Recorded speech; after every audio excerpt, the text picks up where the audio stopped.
Unpack your knives and stay. Yes, stay. Welcome everybody to another episode of the Top Chef RHAP. I'm Haley Strong. I am here to talk about my fellow country people, or at least one fellow country person. I'm not here alone. Am I ever? They wouldn't let me do that. Hi, Curt Clark. Hi there. I'm glad that I can be your chaperone here for podcasting. Chaperone, my podcasting chaperone. Yes. Be back in 1 hour and 23 minutes. I never really needed a chaperone because I didn't do anything that required chaperoning. Oh, same. My parents were like, can you go out? Like, do you have any interest in leaving the home? Like, no, I don't. Thank you. Thank you very much. You stay on the couch all day? Yes, I am. Yeah, I am. You're going to read that book again. My mom used to actually bribe me with new books, so I would stop rereading the same books over and over again. Wow. So I have not changed since the age of 7. Hi, Latonya. Hi, Haley. What's up? I'm having a good day, which I love this for you. Never happens. So we're just gonna ride the snake. Yeah, you know. Do not question it. And you look fabulous. Thank you. For those who are watching the YouTube video, comment below and say, Latonya, you look fabulous. Please don't comment on my appearance because I understand I look like a raspberry and I'm blending in with the wall. No, so. You're pretty in pink, Haley. Thanks, I appreciate it. I have a half pony. We're going for it. Curt, you're beautiful in beige. I know I'm very beige tan vanilla right now. It's not like I'm not popping, but that's fine. You know, it is popping. This episode of Top Chef, am I right? Yeah, you are. Let's get all the Canadian stereotypes out of the way in episode 2. Did I say A? No. Oh, okay. No, I thought maybe I did by accident because it's like a thing.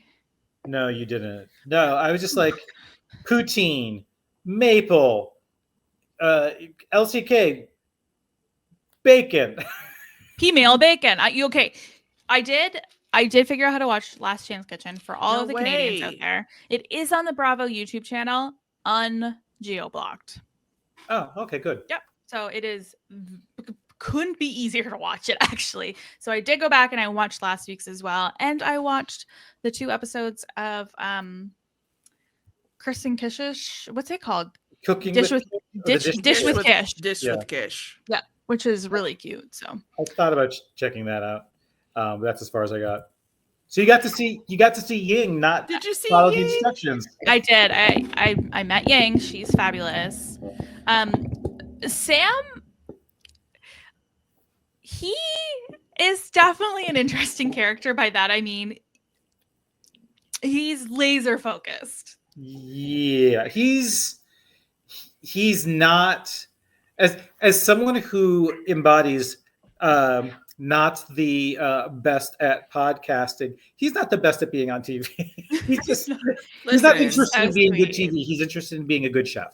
It's Top Chef. It's not Top Friends. He did not come to the show to make friends. Yeah, I respect it. I get if they had like one spot to fill on the OG cast for Canadian, and like with so much love and admiration in my heart, I understand why they went with Massimo. Yes. Who has just been like an absolute firecracker on the show. Yep, agree 100%. And also I just realized when we did our draft last week, and I picked the LCK returnee, last season we actually had 2 returnees from LCK. So we'll cross that bridge when we come to it. Where I will not be claiming 2 people if 2 people come back. That would be unfair. Right. Sure. Yeah. I mean, if you do it, like I don't care, but YOLO. Quickfire challenge. Yeah, like we said, very. Like we are doing our stereotypical Canadian things this episode. Our quickfire challenge is create your own version of a poutine. Your requirements are starch, sauce, and cheese. Now, both of you are more Northern Americans. Have you encountered a poutine before? Oh, yeah. There was actually there was a poutineery in Chicago. I'll say this a little bit more specific for Latonya's sake. I believe it was like on Clark beneath the L tracks. But it closed down, I think, like while I was still in Chicago. This is probably around 2016 or 17. But yes, there was even a poutineery probably a 10-minute walk from my apartment. So yeah, it's basically like Canadian nachos, right? I mean, more or less, I guess. Yeah, I definitely encountered it before. I accidentally ordered poutine once. I was out to dinner with a friend and we thought we were just ordering fries. Like we weren't paying much attention to the menu because we were having martinis. As one does. As one does. And then poutine came out and we were both like, huh. Okay. And, yeah. And there's actually a board game lounge near my apartment that has a variety of ways that they serve up fries. Like I just had their Tokyo fries, which you get to choose if you want wedge fries, tots, waffle fries, regular fries. But this also came with pork belly on it and Kewpie mayo and togarashi. Didn't quite meet all of the standards for poutine.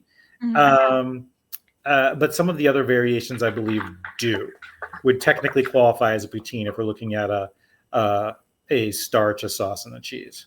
Yeah, I think that's reducing it a bit for a challenge on Top Chef, which is fair enough because you couldn't just say like a starch, a gravy, and cheese curds. Because I will tell you the biggest disappointment for Canadian is when you go to order a poutine and it unexpectedly just comes with like shredded mozzarella cheese instead of a curd. What was it that Massimo said? Is it like poutine to squeak squeak?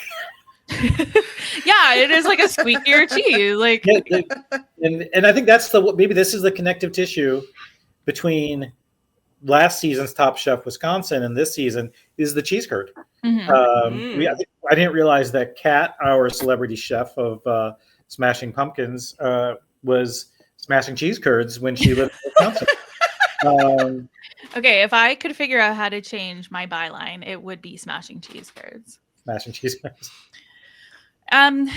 So yeah, poutine challenge. Corwin made twice cooked potato with caramelized onion sauce, cotija cheese, and chives. Kat made crispy potato, mushroom gravy, smoked soy, and cheese curds. I appreciated her attempt the most because it was the most reminiscent of like a poutine. Some of these I looked at, I'm like, girl, this isn't a poutine. This isn't even like in the same ballpark. And I guess that's the point-ish, but whatever. Shuai made a soy sauce fondant potato with a 3 cheese sauce. He ends up being our winner. And he mentions in confessional, I have practiced poutine. I know what it is. I've researched it. Attaboy. We love this for you. I love it. Yeah, I think between obviously practicing, I think you could have gotten into the season predicting there was going to make your own twist on poutine. Right. Like if you didn't experiment with all of the different ways that you could use maple flavorings and maple syrup. Yeah.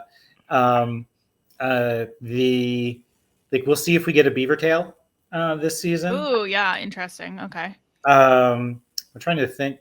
Like I'm trying to guess what Canadian foods are there when we have a Canadian on the panel. No, I forget like what is like a specifically Canadian food. You know, we think there'd be anything with like ketchup flavored chips. Ooh, I don't know what that would be. Yeah, I feel like that's tough because it's so specific. Yeah, it's like create a different flavor of chip sponsored by Lay's, or yeah, that's really all I could think of. Like, or create something that's ketchup flavored that you wouldn't normally expect to be. Go. Yeah, like a quick Google, and then trying out different things that that you will probably encounter. It's like coming to Drag Race and not knowing how to sew. Yeah, or do a spot on impression. Yeah, like I feel like there's some people who's like, I don't know, I didn't even try. I'm like, what were you doing? Yeah. Although that would be me. I'd like go on Survivor and be like, I really meant to learn how to make a fire, and I never got around to it. I'd go on the Amazing Race not knowing how to drive a stick, and then Jessica Lees would be really. I listen. It's just not for me to know. Like I'm not learning how to. I barely know how to drive a car regular. Never mind putting another thing onto it. I'm not doing it. I'm just not doing it. It's not for me. Not happening. Yeah. We're not going to make you drive stick shift during this podcast, Haley. You know that, right? But if we go on The Amazing Race as a trio, who's going to drive stick? You're going to have to do it. I'm not going to be going on The Amazing Race. Because race is in the title. What if it was the Amazing Drive? It's like, let's take the person with a heart problem on The Amazing Race. We'll go slow, I swear. We'll go slow, I swear. What was so amazing about it is that she died mid-challenge. The amazing saunter. Okay, this is great to me. I always say like my perfect triathlon would be like a lovely walk in the park, a nice bike ride with a basket in the front, and a lazy river ride instead of a swim. Like that's what I want to do. Yeah. Katiana made a potato tostone with fermented soybean and mushroom cream and burrata. Lana made sweet potato fries, gumbo gravy, and cheddar cheese curds. I appreciated Lana's commitment to sticking to what a poutine is. Like, I was wondering, like, before I kind of fully clocked, like, who was like how people were approaching this. I was thinking, like, how would I approach it? And I think my immediate direction was sweet potato fry, and so I was pleased to see that was what Lana did. So, and then I didn't know what cheese I would like. I prefer like the sweet side of the sweet potato fry, but I know lots of times it's served up as like almost like a savory, which is kind of the direction she went. So I don't know what I would have done for like a sauce and a cheese. Gumbo actually does make sense to me. Curious how the cheddar cheese ended up, like how that ended up working, if it worked out well. I mean, she was safe in the middle. But I was just glad to see that somebody else thought to do sweet potato fry. Yeah. It probably was much, much more successful than I would have been. Paola made secco poutine with plantain, sofrito, and cotija cheese. Massimo told us from the beginning, he's like, you want me to improve a poutine, like a perfect food? Like, I'm not going to do that. I'm not going to be able to do that. He made a potato roulade, sauce mornay, and a beef reduction. Massimo can do whatever he wants. I mean, we learned a lot about Massimo this episode, and he's like an onion. Just like, you keep unpeeling these layers, and you keep being shocked by Massimo. The rooftop yoga, I think, was the most shocking thing for me. Just like him leading the yoga session, wonderful. More of that. He doesn't seem, how do I put this kindly? He doesn't seem like a calm, centered. Oh, he seems centered. He doesn't seem like French Canadian, Curt. That's what he is.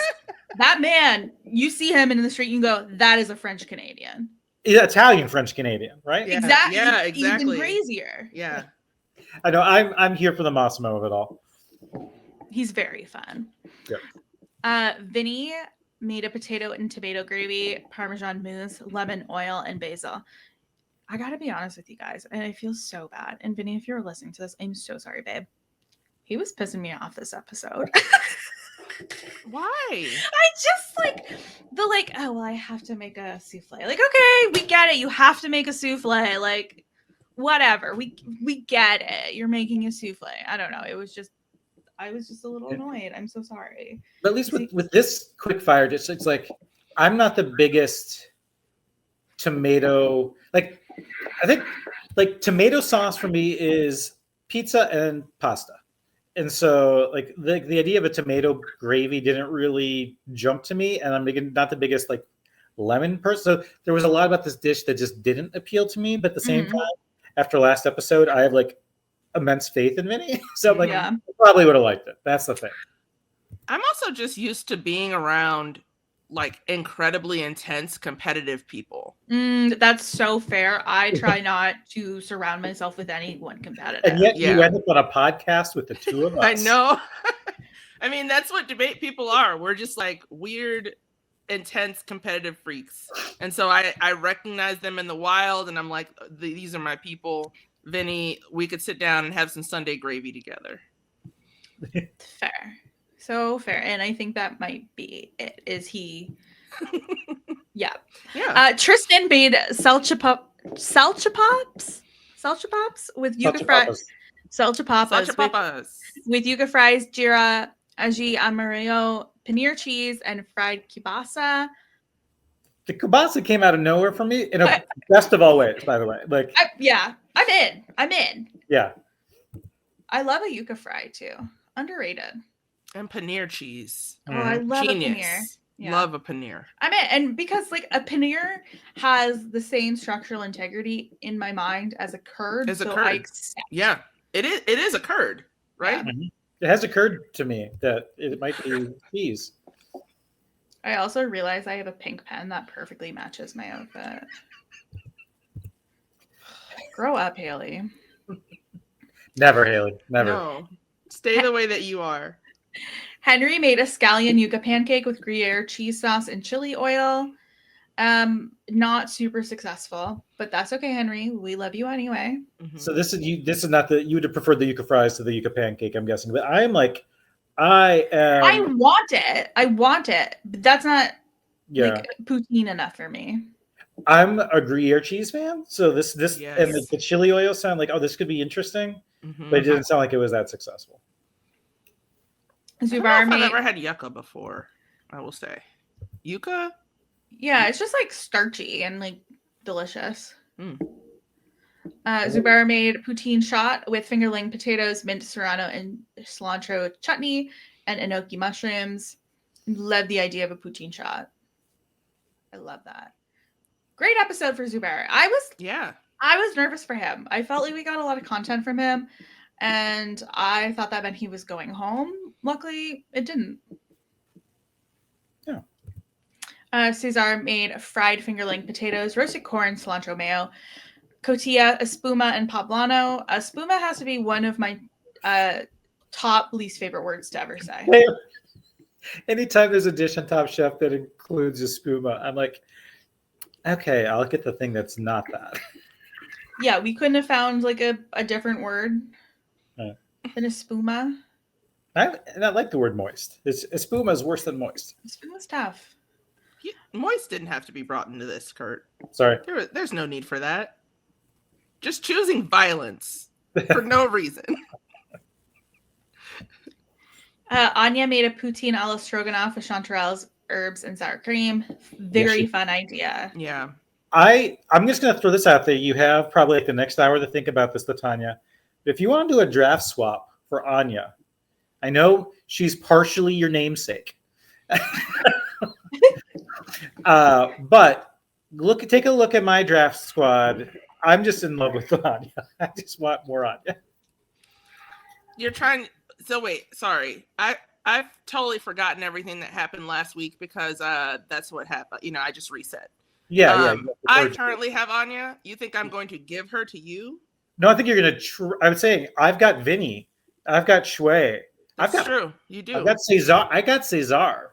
So just saying, think about it. Just naming things that are true. Yeah. I've got Anya. Right. I just remember last week I drafted Cesar first and you yelled at me. Like, oh no. I wouldn't say I yelled at you. You I expressed your displeasure. I admonished you. You expressed displeasure that I took Cesar before you did. I was upset that you took Vinny as well. Like I'm a little upset about the draft. That's because I was a nice person and was like, yeah, I'll let someone else go first. Never again in life. Never again. I've learned my lesson. But I don't know. I like having Anya on my team. She's so versatile, and I keep learning all these new things about her. Like, she has lived a life.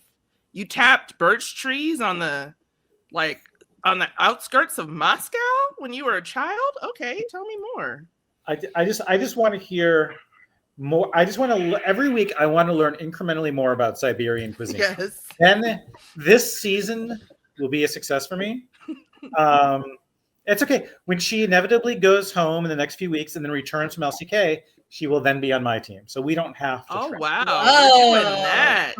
Easy. I'm putting it out into the universe because that's what I want to happen. If that's how I have to get her on my draft team, that's how I will get her on my draft team. Oh. Cool story. Bailey made Korean shrimp arrabbiata with potatoes and mozzarella. This is a lot of different ideas that were unsuccessful. Yes. Yes. Yeah. Was the mozzarella shredded? Is this one of the violators of you can't just put shredded cheese on a poutine and call it a poutine, Haley? Yeah. Also, I think it's also a bit of like a rule break with our good friend Jim. Like, let's not put cheese with seafood. Oh, And right. also, I feel like maybe I'm wrong. I don't think I am, but maybe I am. I feel like our arrabbiata is like an Italian sauce, It and we're is. doing Korean shrimp. And that's fine. We can do a mashup, but I just feel like we're trying to mash up too many different things into one. That's how I felt a little bit too. And the only time you're, I guess like crab rangoons. I mean, there you've got kind of like a cream cheese and a crab meat. That'll work for me. Yeah, but hear me out. It's almost rarely real crab. Never. I guess never it is real shrimp, crab. but Never real crab. Tuna melt. I am horrified by a tuna melt. I love it. This. I love it for other people to enjoy Yeah. it. I will not be participating in that particular sandwich. I do not eat it in like confined places. Like I will not bring it onto like a plane. I will not eat it on a train. Dr. Seuss it. I'm not gonna. I will not eat it in confined spaces. I will not take it to these places. Yes, exactly. Thank you. Dr. Starks. I've been referring to myself as the artist formerly known as Starks on Blue Sky lately. Oh, nice. We'll take that. Thanks. But like, yeah, Korean shrimp is like, didn't she say something about kimchi? I think so. Like kimchi and arrabbiata, which is like pasta sauce with chili flakes. That just sounds like if I ate that, my stomach would explode. So I'm not having that.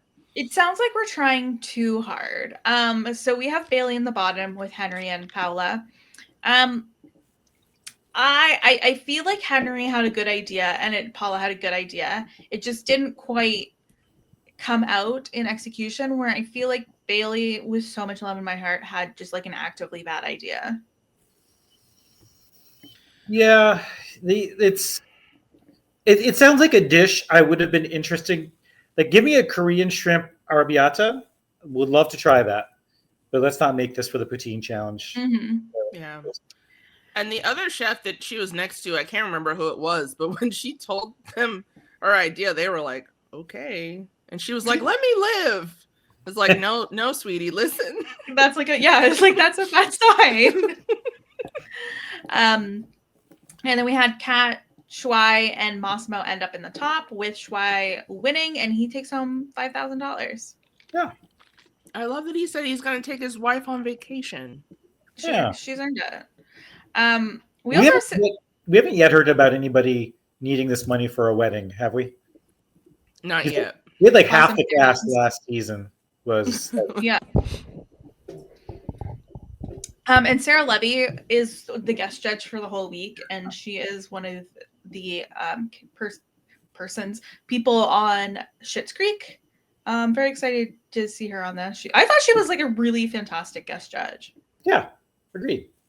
I was happy to see her walk out because, honestly, any reminder of Schitt's Creek, I'm happy for. Any member of the Levy family, I'd love to see. And I thought she had some really like well-informed food comments. Absolutely. As well. And then now let's get into the elimination challenge.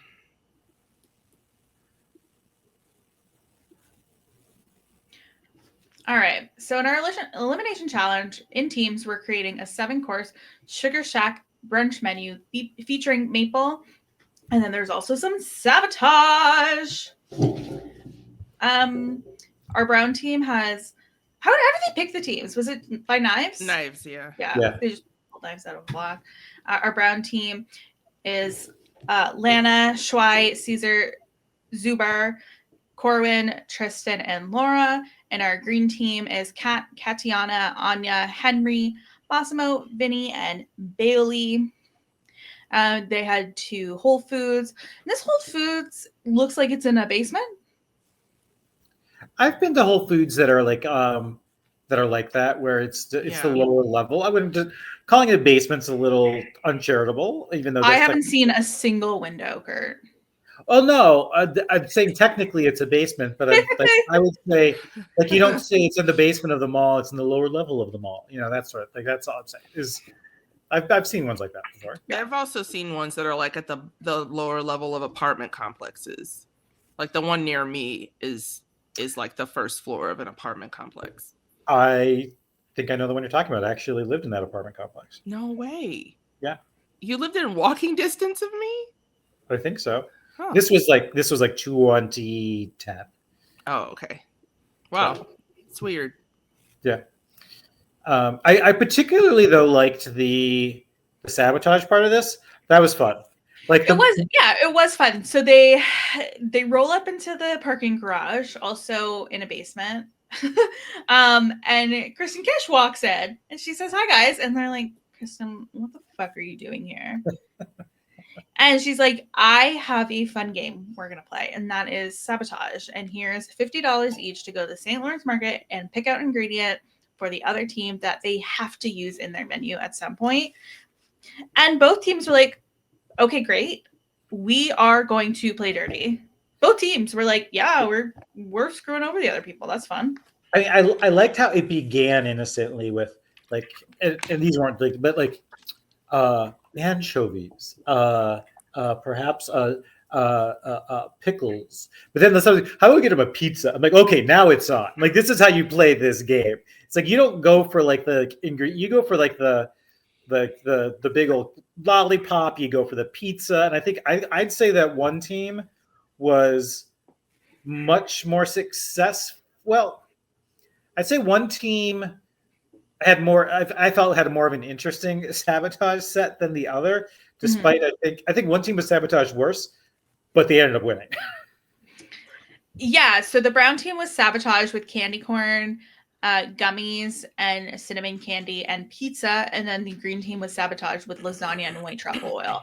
I feel like that lasagna and pizza are pretty like even, where it's like, here's a composed dish already. Have fun. And especially combining those things with maple.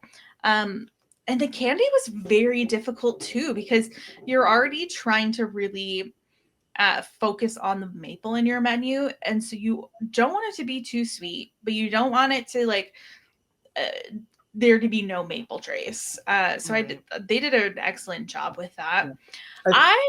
I got confused, and maybe this is just me. It took me until the third serving of the brown team to realize that everybody was from the same team and it wasn't like a head-to-head match. Right. Yeah. I have a question. Is there like a consensus among the chefing community that I am unaware of that truffle oil is the devil? I think I've heard that, and I was like, I'm basic. Like I will. I love truffle. I love truffle flavoring. Me too. And so I was surprised to see that was chosen as a sabotage ingredient, because I thought it would be something that, like, it's like literally just something that you can just put a little hint of in the most appropriate dish and walk away. Whereas, like, I think like the cinnamon candies or the gummy candies become are a challenge both in form and flavor. Absolutely, those cinnamon hearts are probably the hardest thing on the board. Yes. Yeah. Like, and I push back slightly on I think the lasagna would be easier to work with than the pizza, because I think the lasagna you can strip for parts. Like you can like break that down. You can like use this components. It's harder to do that for pizza, because you've got just this big triangular slice of bread, which I guess could also be pretty versatile technically. But yeah, it was, for me, it was the candies versus the truffle oil. I thought the truffle oils be so much easier. Like why? That's like to me that's like buying some sea salt. Like using like, we'll show them. Some water.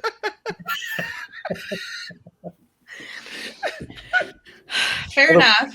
Prune juice would have been fun to incorporate. No, I do have issues with like a chef's either being too good for an ingredient or, like, I don't know, specifically praising ingredient. It's one of those things. It's like, don't yuck other people's yums. Just like I didn't yuck other people's yums of loving tuna melts. They're just not for me personally. It's a textural issue. And you like to yum yucca. I'm sorry. Never mind. Keep going. Do you want me to kick you out of this? I also thought this challenge was I guess I was having a hard time wrapping my head around it. Was that it wasn't. It's like a brunch menu, and I think it like what you're meant to do with the menu is just like order off of it. It's not like a what's it called, like a tasting menu or prefix menu. Yeah, where it's like it bops like, around, it bops from one to another. Progressive? Yeah, it's not a progressive menu, and I think that's kind of what I was like expecting from it, I guess. But I think this is just like Haley error and not like challenge issue. Two things. Like I knew that they were not going head to head only because I was taking the notes on the dishes, and I kind of realized who was on what team and everything like that. And I was wondering, even when I was like setting up our document where we track the dishes, I was wondering, okay, how are they going to present it? And then how do I want to structure it in the document for the purpose of us talking to it on the podcast? And the other thing is, I am so on Tom's team when it comes to my feelings about brunch. Really? Yeah, I mean, I'm not a brunch person. I'm not a big breakfast person. And I've been bit so many times where like I'll go to a restaurant that I like and I know what I want to get. Like I think I was talking last week about the restaurant near me that has a really good kind of Cajun style, Creole style menu. Like their muffaletta sandwiches are really good. Their red beans and rice are amazing. And I've gone there like at noon on a Sunday, and it's their brunch menu. And sorry though, that stuff's not on our brunch menu. That the game lounge that has the those Tokyo fries that I was talking about, like they have a huge slider select section. I went there once I was just going to grab lunch there on a Sunday. Brunch menu, their sliders aren't even on it. So I'm like, and then I went to another restaurant in Grand Haven, Michigan. I was like, oh, one for lunch. He's like, oh, we're not serving lunch. Sorry, we're just serving brunch. I'm like, I actually said, one for whatever meal you're serving right now.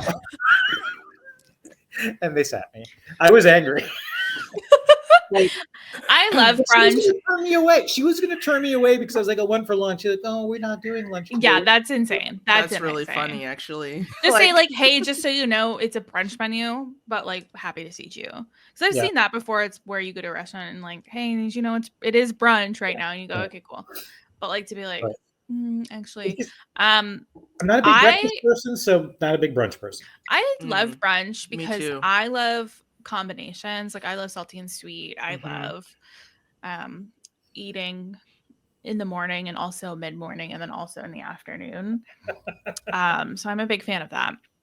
So breakfast, second breakfast, and 11sies.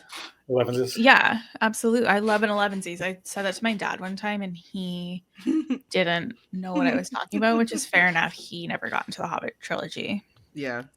I was wondering, this confused me for a great part of this service. There were no drag queens. And I was told that this was brunch.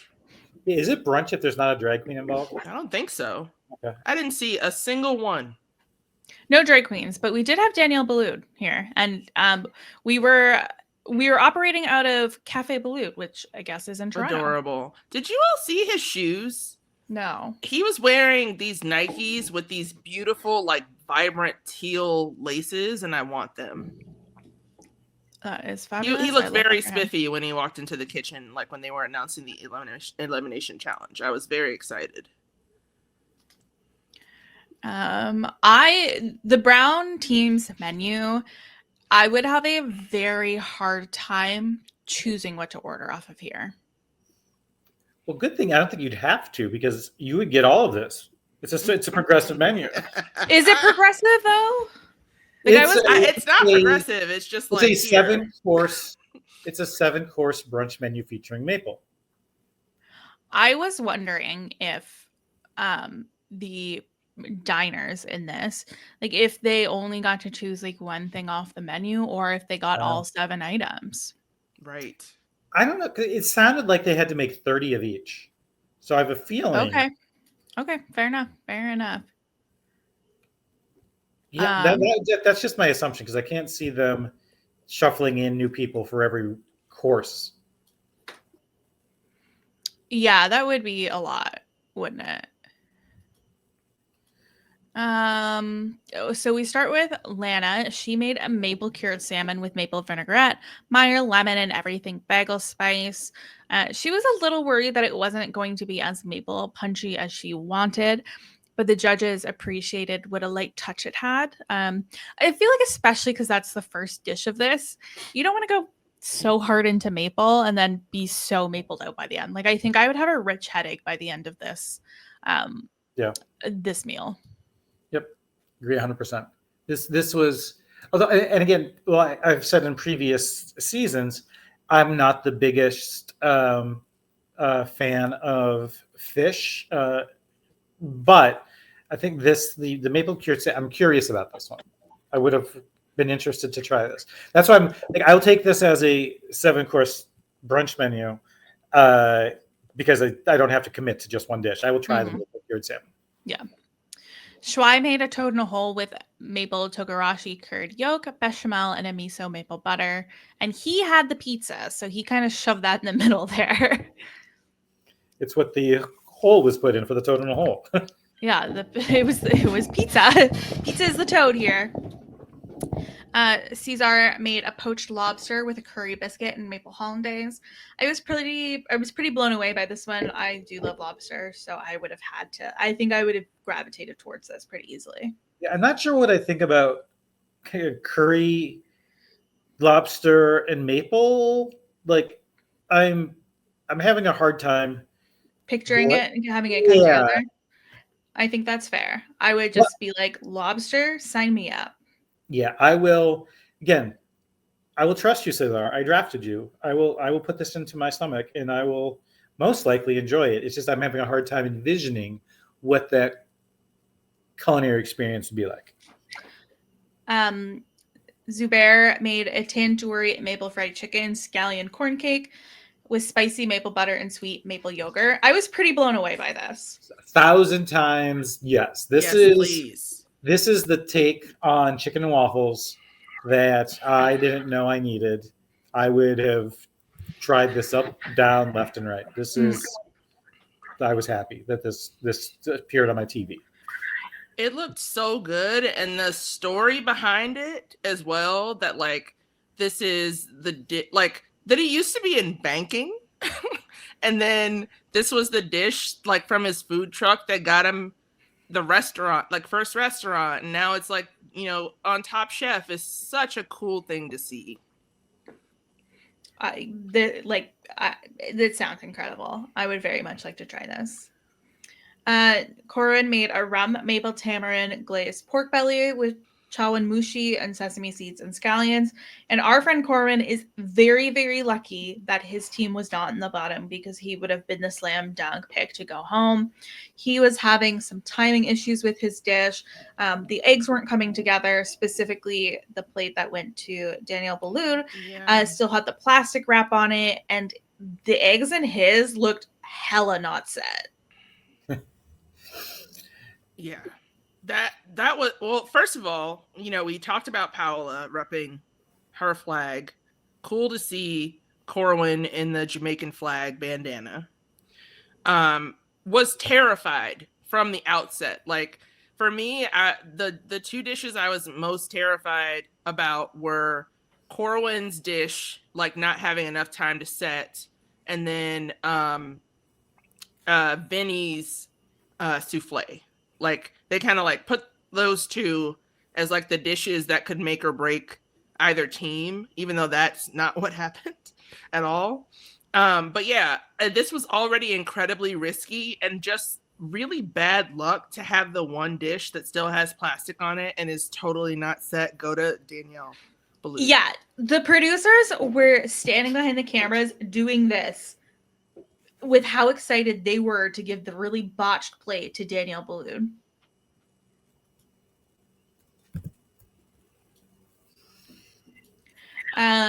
Tristan he was part of the steak and egg off. He made steak and eggs with maple jerk strip loin, duca, and maple jus gras with rice grits. Delicious. I never order steak and eggs, but I would like that. I'm the same way. Like if it seems like something that I could make at home, like if it's literally like I can make I can cook a steak, I can make eggs, steak and eggs. Like if like I need it to be if I'm dining out, I want something that I could not envision myself making. I'm sure that my steak and eggs at home would not be nearly as good, but I'm like steak and eggs, like okay. Never had steak and eggs before, so would definitely try it if I was in this situation, though. Yeah. Closest I think I have has been like a steak, egg, and cheese bagel from McDonald's. That feels not quite the same, but You think? and Laura made maple peach French toast, and she had the candy corn. She made a candy corn creme anglaise and a peach gummy Italian meringue, and she did like a truly beautiful job with this. As a hater of candy corn, this was like I was intrigued to see how they would use it, and I think a lot of my hate for the candy corn comes from the texture. So making it into a creme anglaise may have actually been something I could deal with. Haley, what are your thoughts on candy corn? It's so divisive. I love candy corn. Yeah, I can only have like a couple pieces because it gives me a rich headache, but I do like it. And like aesthetically, I love a candy corn. Like I appreciate candy corn culture, you know? Candy corn culture, you mean all the people who hate candy corn? I just like think it's cute. One of my friends made me a cute little stuffy of a candy corn. It's downstairs, or else I'd go get it. Or like I love a candy corn dish, or you know, around Halloween. I'm not very like spooky, so I like cute things, and it's usually like I think candy corn is really cute. It's just like cute, you know? They look cute. They taste abominable. I think we should name our band Candy Corn Culture. Either love us or hate it. And then we'll each have a t-shirt with like a different one. So like I'll be candy, Curt will be corn, and Latonya I'll be will the be culture. Yeah. As usual. As usual. I was thinking more like someone could be dressed in white, someone would be dressed in yellow, someone would be dressed in orange. Yeah, exactly. We'll do that too. We'll do that too. I'm not getting on anyone. This though. is a I yes will tell you and kind of. You're not what? Getting on anyone because like you know how it's usually like no. Oh, I'm not doing like no one's asked you. I'm just making sure it wasn't expected of me. I'm just confirming. Wait, we got to do the candy corn pyramid. Yeah. See, I don't want to do that. I don't want to do it. Brown team was the winning team with Zubair being the overall winner. I think that is like an obvious choice. Was it? I don't know. Maybe I'm dumb. Probably though. In terms of the team, that won, or the winning out of the team. No, I think out of once it was like, okay, the Brown team has won, it felt obvious who then was the winner. Oh, got it. Okay, I was gooped. Yeah, it was the Brown team won. It was pretty. Like, really? It was pretty even because I think, what was it that the Brown team had the most consistent menu, but the Green team had the highest highs, but also the lowest lows. Or am I mixing that up? No, I think that's correct. Like the Green team had higher highs but lower lows, and then the Brown team was just consistent with kind of the one, with Corwin's dish kind of being the one, like not perfection. Our Green team, we had Kat with a congee with maple bacon, chili crisp, and soy maple jammy egg. Beautiful. I just discovered chili crisp, garlic chili crisp this past year. It's an amazing condiment. It's like great. I'm just leaving it right there. I love a jammy egg. Love. I would which is something very new for me because I've always had an issue with like my eggs not being cooked so that like there's any runny, like anything resembling like not completely hard boiled or like scrambled medium to hard. I always had an issue with, and I was like, you know what? If you're gonna call yourself a foodie, you're gonna have to learn how to eat an egg. I don't like egg whites specifically, and I feel like we have talked about this. Where Whereas I'm the you're opposite. the opposite. We can share an egg and be perfectly happy. Yeah. Where like I think I would like maybe an egg like this, where I could scoop out the yolk and be like peace. Mhm.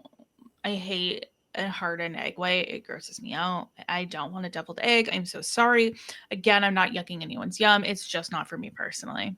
It's a texture thing. I have a lot of texture issues when it comes to food rather than like flavor issues. So what's the difference between a jammy egg and a soft boiled egg?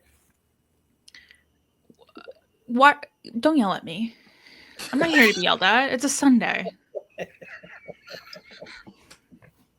Sorry, I withdraw the question, Your Honor. Listen, that's none of my business, Curt. I think it's just like, I think it's a soft boiled egg with better marketing. It's branded. You're right, actually. Jim, if you're listening, I'm gonna ask you this. I'm gonna ask you this when you come on, Chef Jim. Please write into the show and tell us the difference. Katiana made a maple cured salmon tartare with whipped silken tofu, house made furikake, and daikon maple leaves. Oh my god, those maple leaves were stunning. Gorgeous. Last week we also had a tartare. Oh yeah, it was Henry made the ribeye tartare. So now we've got the salmon tartare. I guess. What's the difference between a salmon tartare and a sushi? Again, I don't know the answer to that question. I will say I'm more likely to eat a salmon tartare than a beef tartare. Yeah. I like just don't have any interest in a beef tartare. Again, a textural issue for me. For me, it's just like a science thing. Like scientists are always like, here are the foods I won't eat, and one of them is like uncooked beef. The word that was escaping me was sashimi. You know, sushi's. Sure. Okay. Technically, sushi's the rice and blah blah blah. Anyway, yeah. So I think technically sashimi is like salmon tartare, tuna tartare, yellowfin, or whatever. When we went to Paris a couple years ago, we sat down at this table, didn't order tartare, but the table next to us ordered a tartare, and the server was like, no, you know what a tartare is, right? And the table was like, yeah, we totally do. Like, we know what we're expecting. She's like, okay, great.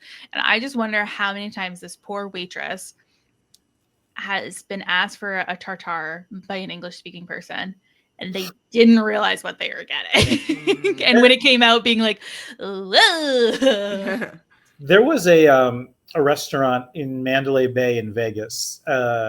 It's no longer there. It was kind of a Asian fusion restaurant, and that's where I had my first steak tartare. And like they had like a tiny little quail egg that they cracked onto it table side, and then they mix it up for you, and like these look like wonton crisps that you would eat. So good. Like it was like one of like those, like there's certain cities and destinations you go to, and like this is the restaurant I'm going to go to and the dish I'm going to get. And for the longest time, that was like one of my Vegas highlights, was getting that steak tartare at that restaurant in Mandalay Bay. No longer. Don't know what happened to it, but I gotta find a new tartare place. Poutineries disappear. Tartareries disappear. Anya made a sirniki with macerated strawberries, whipped maple syrup, and a Siberian pinecone jam. They were really taken with the pinecone jam. I would like to try that. That sounds fun. Yeah, this I had to look up sirniki, and it's a like slightly sweet Russian pancake, kind of has a easiness to it. I wanted and like the little pine cones. Like, come on, like little edible pine cones. Oh, adorable. Henry made fried chicken with polenta, chicken gravy, and maple chili ginger honey. Henry, I think, had a really fab concept, but it just wasn't coming together for a couple reasons. Partially because he was in the second group, so the fryer oil was kind of taken over by the tandoori spices. And what other issues was he running into? Like, it just like the dish just didn't come together. Right. I think what's funny is like the winning dish on the brown team was a take on kind of chicken and waffles, and this seemed like it wasn't the worst. It was in the bottom of the losing team. It was kind of also a take on chicken and waffles. It was polenta instead of like a waffle like substance, but still, there's like, okay, this is. I thought this had potential, but yeah, it just didn't come together. That chicken looked like a weapon. They were like, pour more like gravy on it or whatever it was, and it looked like it just like absorbed it. Mm-hmm. Massimo had steak and eggs with wild spinach and maple lasagna bordelaise, and his steak and eggs was so beautiful. That egg, oh my god! Can you imagine cooking 30 little eggs like that just to order? That sounds terrible. I don't want to do that. Did you all see the way Massimo opened that bottle in the kitchen? Did he like hit it on the counter? I don't know. I've never sorcery. I've never seen anything like it. I'm not gonna open a bottle like that. I somehow missed it. He did what? He didn't rest on the edge and hit the thing like this, did he? No, I think he just like went like this. Oh. I don't know. I don't know how he did it. Yeah, it seemed like magic. Massimo, if you're listening, can you let us know? Vinny made maple and cheddar souffle with truffle oil, and when he came out, he was like, wow, when Daniel Boulud asked for like a souffle. And then after he left, that little drama queen, Danielle Boulud, called him a brown noser behind his back. Like, Daniel, what are we doing? That was mean. It was very mean. But he liked it. He liked it. He was like, this is delicious, but still. I judge you. And it's at this point where I was like looking back over my notes and like all the dishes, like, guys, this is a lot of maple. like having a few of these have like, I think I would have been mapled out like 4 dishes ago. Mm-hmm. Like this is like I, as much as I like truffle oil, I think the maple and cheddar souffle, and then truffle, I think that might have broke me. That dish right here, I would just been like, I'm done. Sorry. No, just kidding. Bailey made a maple tart with whipped yogurt, pine nuts, and maple brown butter pineapple. How do I say this without sounding too mean? Like, I could make a nicer looking tart than this, and I'm not a professional. Yeah, I think it seemed like there was just like, this was the opportunity to go out on a high note, and it just underwhelmed. Like, they barely tasted the maple. Yeah, and I thought it was very interesting that she put honey in it too, which I feel like is not that different of a viscosity. And sounded like she just ran into some basic cooking mistakes. Like, she couldn't get that custard to really set. And Tom was like, another egg? Ever heard of her?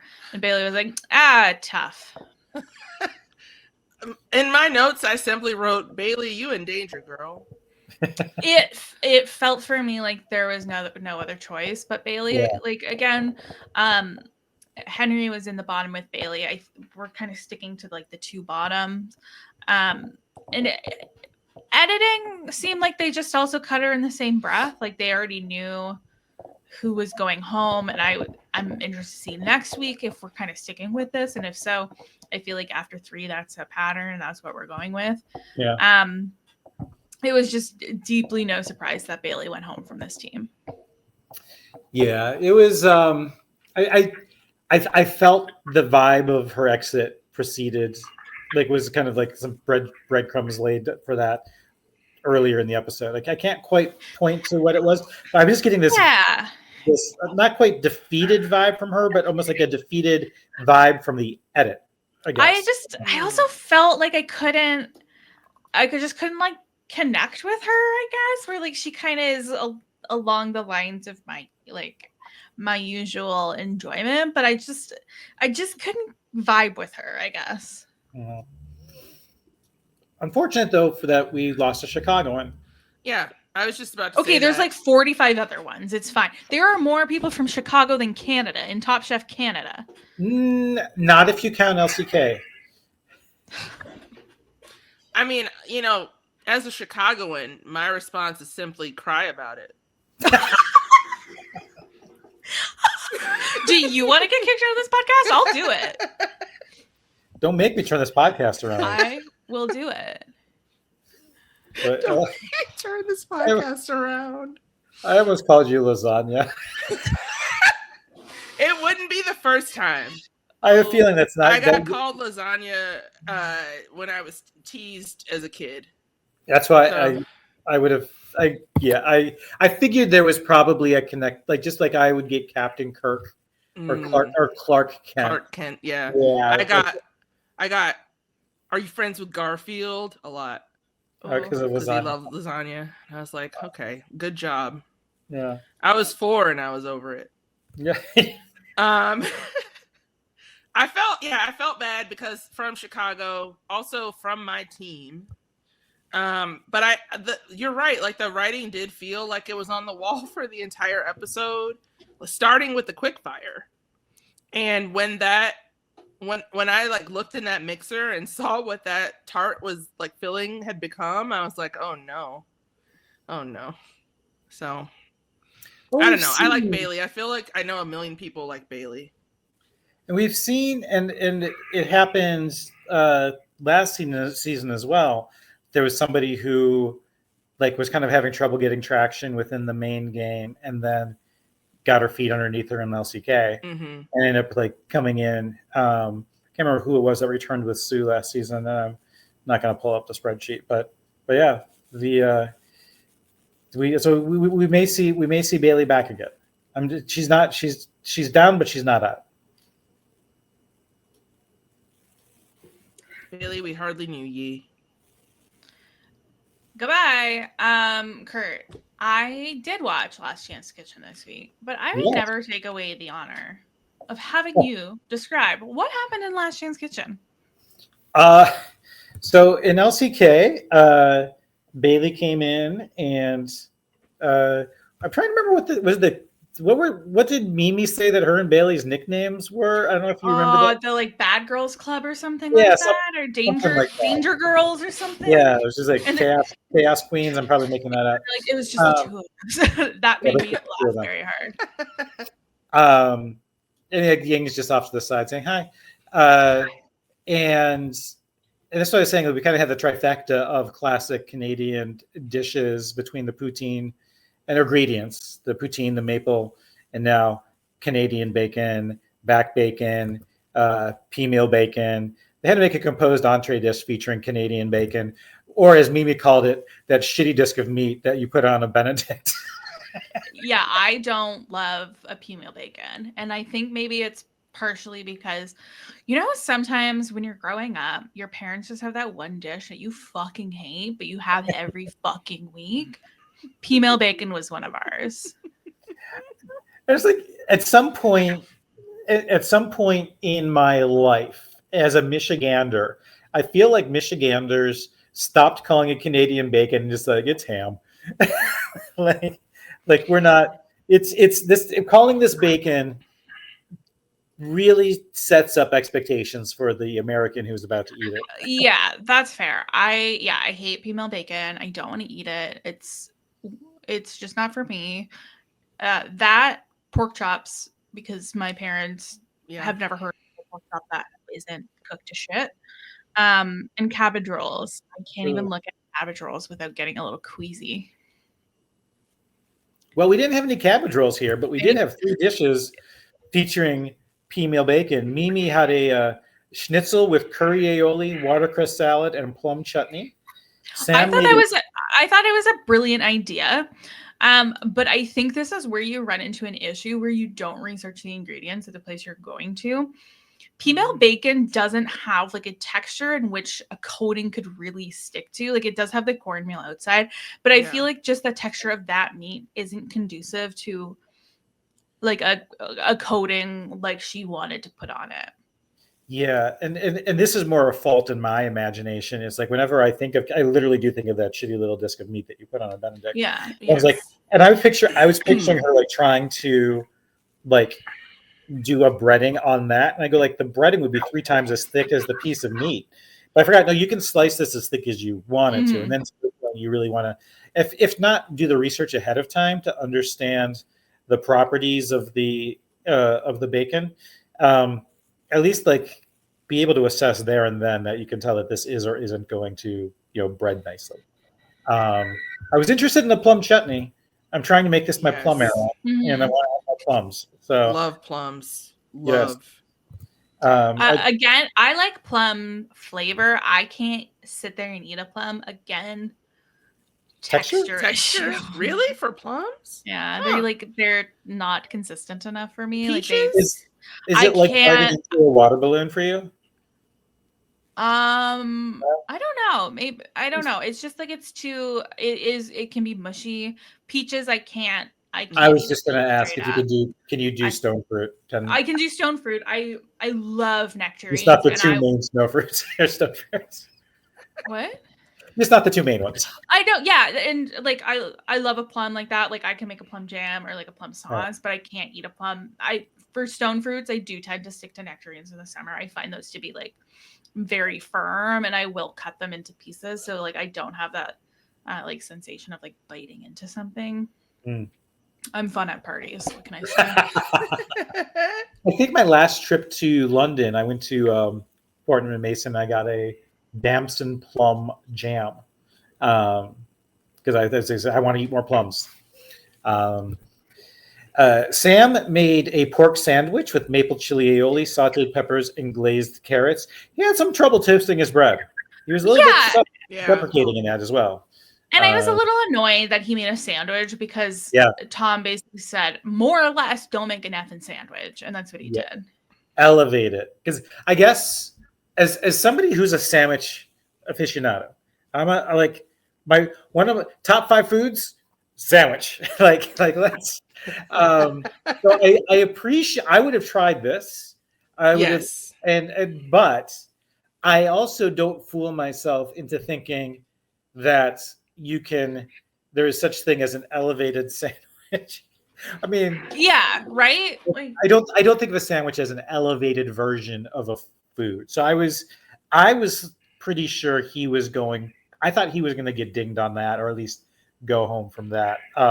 This one had sauteed peppers, though, and you never see that on a sandwich ever. Are you?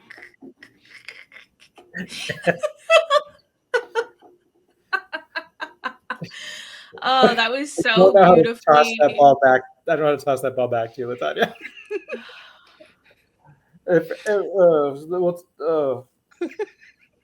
Cheesesteaks. Okay.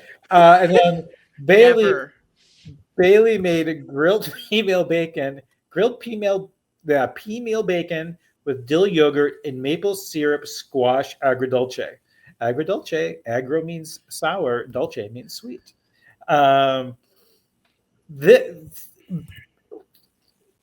Bailey won. This was stunning. It was beautiful. If that came to me in a restaurant, I would be more than pleased. Yeah, the moment I saw that dish, I thought it was an absolute slam dunk. I've never seen female bacon look that good. Never. And I've had a lot of female bacon. It seemed like Tom enjoyed all. He said all these are good. Yeah. I was wondering if he was going to go, all of these are amazing, and I didn't. I thought, are we going to possibly not have an elimination? But Bailey ended up winning. Like you said, it was a slam dunk. I was wondering if we're going to get a Sam dunk, and who was going to win between Sam and Mimi. I'm sorry. Bailey. Okay. Side note: Bailey and Sam's energy together was so odd. Yeah. Like they never had one natural seeming moment. No, that's what I say.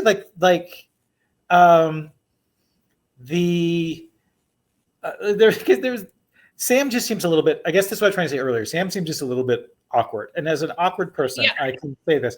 Like he was saying, you thought he might have a natural advantage at this, being Canadian. I guess he said he's from Ottawa, but last week his Chiron did say New Brunswick. No, I think it said British Columbia, didn't it? He had a restaurant in Vancouver. Oh, sorry, I meant British. Sorry, yeah, Vancouver. Two very different places. I know. Yes. New Yes, British Brunswick. Columbia. For Yes. shame. Unfortunately. But today he said Ottawa. Regardless, he also said, I think I've had Canadian bacon like once or twice on a sandwich. Yeah, and then he says, I'm like the worst Canadian when it comes to the food. Like, oh, no. His awkwardness, I think, makes him kind of funny and endearing. No, it's funny, but like his awkwardness with Bailey's awkwardness was really like not meshing well for me. No. Bailey was vibing. She was vibing way better with Ying, who was adorable and just like, you can do it. 10 minutes left. And Bailey was like, thank you. And later, after everything was done, Bailey was like, you made it onto this competition, so you should be like. It was just very cute. I really liked their dynamic. Yeah, I think,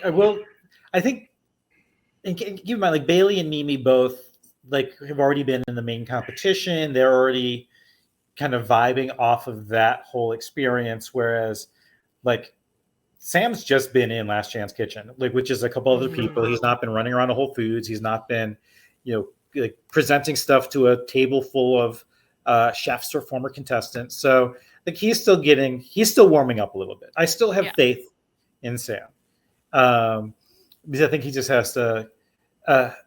Oh boy, he if he makes it back in the competition, just get ready for like one episode of complete awkwardness. Mm-hmm. Like there was, I don't know if you guys are watching Australian Survivor, but there's the one contestant there's the one contestant that AJ that they describe as it's like he asked ChatGPT how to act like a human. It's true. Poor guy. So I'm hoping that Sam just needs a little bit of warming up. Yeah. To be fair, if like I had to cook for Tom, and then like I'm like in the middle of it, and I look over and Tom is just there, like, what are you doing? I would probably just go home. I'd be like, I can't do this. I'm too overwhelmed.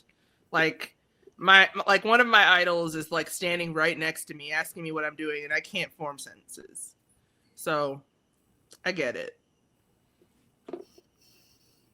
Yeah, so anyway, Mimi ended up unfortunately losing.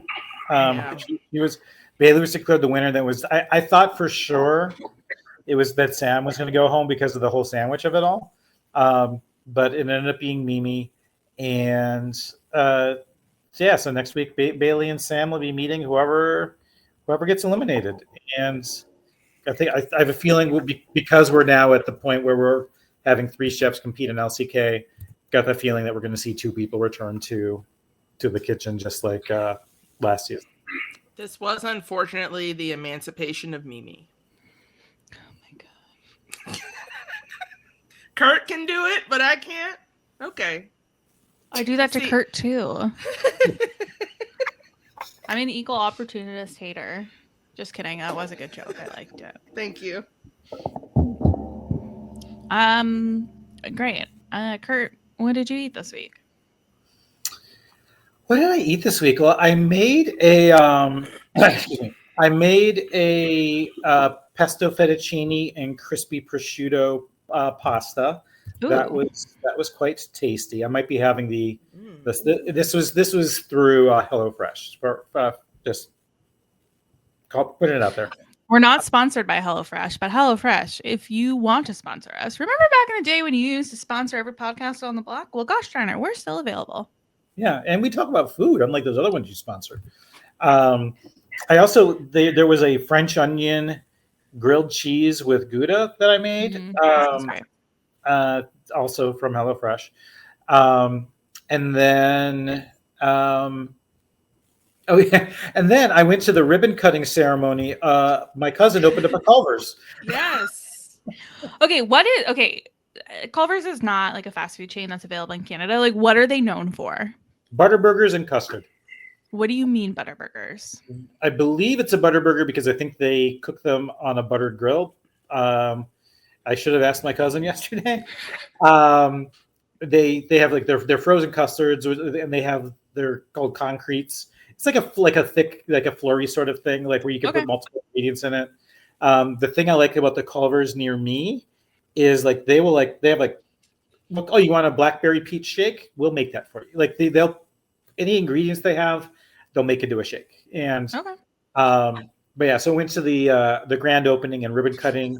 If you're in the North Muskegon area, stop at the Culvers on Getty, and I had a Butterburger and some fries, and a concrete. It was the flavor of the day was chocolate volcano. I had some raspberries thrown on it. It was very tasty. Otherwise, actually, while we're here, I'll let you two pick what my dinner is for tonight. Okay. Yeah. Oh. Should I make the fajita spiced chicken and black bean bowls with dark meat chicken, cotija cheese, and lime crema, or the Thai-style vermicelli noodles and chicken with carrots, peanuts, and sriracha? I think that one. That one. Yeah. Yeah. That sounds Vermicelli? delicious. And send us a picture later. Yes. Well, if you follow me at Curt Clark on Instagram, you'll be able to see a picture of my Thai-style vermicelli after I cook it. I'd say that's largely it. Oh, I did go to a game night last night, and I brought my charcuterie box. I received another charcuterie box in the mail since we last podcasted, and it had a lemon basil brie and a dulce de leche like brie. Maybe the first one wasn't a brie, but the dulce de leche brie. It was a very soft, caramelly tasting cheese. It was very bizarre, but somewhat kind of good. Yum. So, anyway, how about you, Latonya? Any food of note over the past week? I had it was a big week for me. I had about 3 to 4 days where I was able to eat actual food. Yay! Yeah. And a few of those days, my food was subsidized by Harvard Debate because we were doing a debate tournament. So free food, wonderful. I had some Thai food. I got a green curry with shrimp, and I also bought some you can get extras. So I got some egg noodles that I added to that. Had some crab rangoon, which was delicious. Real crab. Of course. There's this one Chinese food place that I really like in ordering from, because not only do they have smoothies, but they also have fruit cups. So they'll just chop up a bunch of fruit, and they have 3 different cups, combinations of fruit. So I got one that had mango and kiwi and watermelon. Ooh. So not like the fruit cup of disappointment where it's cantaloupe and honeydew. They have one that's cantaloupe and honeydew and watermelon, but you don't have to get that one, and I did not. Good. They also have these really good lemongrass chicken wings. Oh, that sounds great. Which was delicious. And I had some spaghetti al pomodoro as well. Mm. So that was great. Today, all bets are off. I'm not sure what's happening today. I'm gonna try to eat that fruit. I'm gonna try to ease into it because I've only been able to do liquids so far today. But I'm gonna try to eat some fruit and see how that goes. And I've also got some miso soup that I ordered that I didn't eat, so I'm gonna have that later. What is your go-to test fruit if you're seeing, can I stomach this? Can I eat fruit today? Where do you start? Mangoes. Mangoes? Okay. Yeah. Okay. Mangoes or watermelon, because watermelon is basically just water. And I love watermelon. Watermelon's so good. Mangoes, I have a difficult time cutting up mangoes. Yeah, I don't. It's yeah. tougher for me. I do love the taste of a mango though. I love a mango juice. I think I once actually successfully did that thing where you score it. Where you score it and it comes up. That's what I do. Yeah. And I have them add I have been having them add ginger to my smoothie. Like I'll get a mango ginger smoothie, which like knocks out my nausea right away. Oh, nice. I Yeah, love ginger in a smoothie. I'm not a big ginger fan, but I do appreciate it. It's like medicinal qualities when I'm like not feeling well. Yeah. I Like love a lot- like the chime. I think Chimes might be a Canadian brand, but it's like just like the ginger candies, like the chewable ginger candies. I often have a unsettled stomach, so I do love keeping those in the purse just for first line of defense. Yeah, I got these lemon ginger lozenges that are basically the same thing. It's just with also lemon that I've been using for nausea too. That was the one thing I didn't care for in Henry's dish, where he made the failed chicken and waffles, the one with the polenta, but that had the maple chili, ginger honey. And I was like, I don't like. I think it's because I only care for ginger when I'm like not feeling well. I tend to avoid it in regular dishes. Yeah. Like when I have sushi, I like set the pickled ginger aside. Anybody else can have that. Like that's not for me. Haley, you have any good foods? Yeah, I accidentally did a lot of takeout this week. It just happened that way. I try not to do a ton of takeout. But YOLO. Ethan had a conference in Toronto on Monday, so on his way home on Tuesday, he stopped and got us Five Guys, and it was probably the best Five Guys burger I've ever had. It was one of the better burgers I've had in a very long time too. My go-to is the single patty, but with bacon and cheese, and I get grilled onion, grilled mushroom, and barbecue sauce. And it was excellent. It was like a really fabulous burger. I went out for dinner with my grandmother this week, and she was getting fish and chips, and that just sounded good. It's not something I order very often. And then they asked if I wanted a side of gravy, and I said yes. And I don't often get a side of gravy. And it was like the best gravy I've had in a while. And then we got Thai food on Friday, and we hadn't ordered from this Thai restaurant in a while, and like the pineapple curry was incredible. Like I just had a pretty decent food week of like not cooking it myself, I guess. The curry was my favorite thing I ate this week. It was very good. I get shrimp with it because I love shrimp and everything, and I love pineapple on everything. I'm trying to think. What's your take on malt vinegar and fries?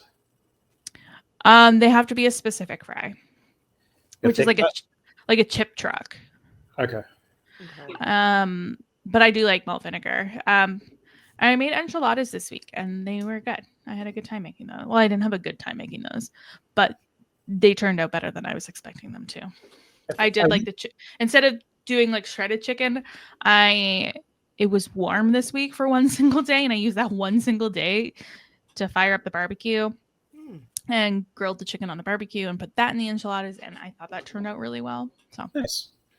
Yeah, I forgot. I went to a local sub place, and I got a foot long sub and some of like the kind of the thicker cut fries, and they're like, do you need ketchup for the fries? I'm like, nope, I've got ketchup at home. They're like, do you need malt vinegar? I'm like, yes, I do. Thank you. Yes, and I now have like they gave me little packets of malt vinegar, just like little packets of ketchup, and I was like, and now I have some just laying around the kitchen if I want to use. Oh my gosh, I can't even imagine putting malt vinegar on McDonald's fries, but I might have to try it.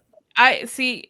No, I'm weird with fries, in which like each fry requires different things. So for me, a McDonald's or a Wendy's fry never gets dipped in ketchup. A Costco fry always gets dipped in ketchup. Like those coated fries, I like those. Chip truck fry, I want in malt vinegar and ketchup. But I am never putting ketchup over top of the fries. It resides in a corner and it is dipped. That tends to be my go-to. Same. I'll tend to do the same. I'm a ketchup and mayo or mayo. Yeah, I'd see. Fries and mayo for me ends up being too rich. Like when something is like deep fried, like a fry, I need there to be some sort of like acidic balance. So I do gravitate towards ketchup. Even with poutine, like I like light gravy because I don't like when all the fries get mushy. It's like when they get mushy, I don't like it anymore. So often I will ask for the gravy on the side, and then I can apply the gravy at will. I'm fun That's at fair. parties. It's very When Harry Met Sally of you. On the Yeah. side is very big with you. Well, it's just like everyone applies too much sauce. Like a Caesar salad, like I prefer that on the side too because I get to apply the sauce correctly. I have to say this every season we podcast about this show, but it is pronounced souse. I'm so sorry. I've been putting up with it It's for been a the while. entire podcast, and I've just had enough. Souse. I'm pro souse, but I Love souse. Apparently that is not genetic because my mom is anti-souse. That's divided families before. It is. Curt, where can people find you on the internet if you want to be found on the internet? You can find me at Curt Clark on Instagram, and that's really about it. Yeah, I'm not really active much of anywhere else. Like I'm on Discord, but that's not really the same thing, you know. Yeah, so yeah, at Curt Clark on the Insta. Latonya, what do you got going on? Nothing. Cool. I'm very much easing myself back into podcasting so I don't like overwhelm my system. This is a good place to start with us. Yeah, I think this is a safe place. Yeah. But yeah, no, I haven't been scheduling too much stuff just because I haven't been feeling great and I don't want to like make obligations and then be like, hey, guess what? On the day of. So I'll let you all know on either Twitter or Blue Sky. I'm mostly on Blue Sky these days, but you can find me on either one at LK Starks. And then on Instagram at Stormborn1222. I really need to update my Instagram. I haven't like done anything of note since the summer. That's kind of when my Instagram tends to come alive, is during the summer. When the seasonal depression goes away, the Instagram comes alive. It does. What about you, Haley? The Bachelor is wrapping up this week, so you can find coverage of this whole season over on We Know Reality TV, The Bachelor. You can follow me on Instagram at @strong_, or you can check out my Bookstagram account at The Strong Library. Didn't post a whole lot this week. I'm in a bit of a reading slump, which is the first time in almost like a year and a chunk, which is interesting. I've been waiting for the reading slump to hit, and it has finally hit. You need a book, or do you just need the urge to read? I just need the urge to read, and I've just been like disassociating on TikTok a lot, which is like not great for me personally. I did get, I don't know if you can see it here. Depends what you're pointing at. There. It's hard. It's Is hard that figuring. Sunrise on the Reaping? It's Sunrise on the Reaping, which I am very excited for. I honestly, I'm usually like not that avoidant of spoilers, but I am very much avoiding any spoilers on this book. So do not message me with what you think yet. Stay away from TikTok then, because TikTok is all about the spoilers. I know, and because like my TikTok is mostly cooking, like dinner parties and Katniss and Peeta, like fanfic, like kissing videos. It's like hard for me to avoid because I'm on Hunger Games TikTok. I misinterpreted some of what you said. Okay. So you said your TikTok, okay, the parties, the cooking, got it.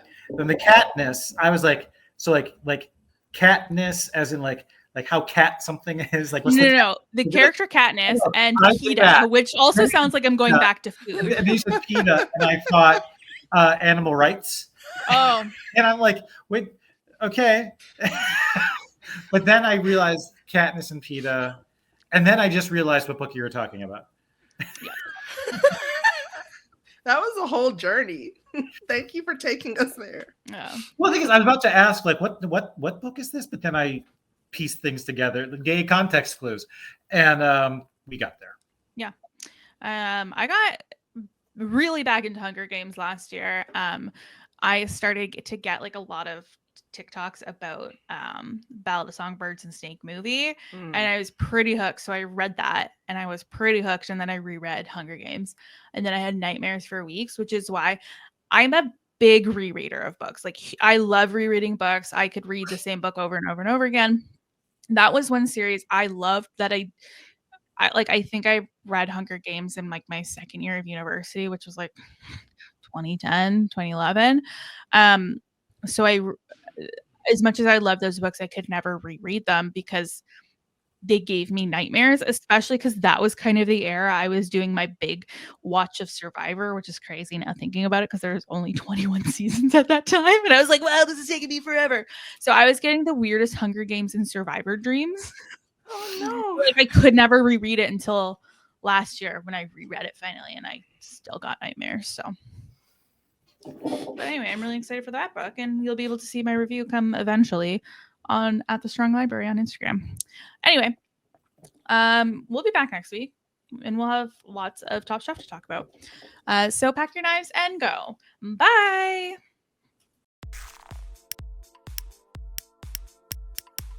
This is RHAP.